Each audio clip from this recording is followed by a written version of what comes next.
நல்லா இருந்தா சாமிக்கே வேலை இல்ல. மூங்கில் வளையா விட்டா மொத்தத்தில் இல்லை இல்ல. விட்டு கொடுக்காவிட்டா வீட்டுக்குள்ள நிம்மதி இல்ல.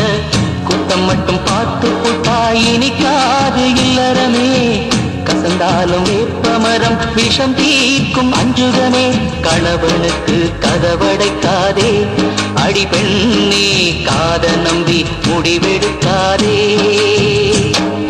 மனுஷராக்கு ரெண்டும் பேசுமே, ஒரு நேரம் வந்தா மலையை கூட மண்ணில் சாய்க்குமே.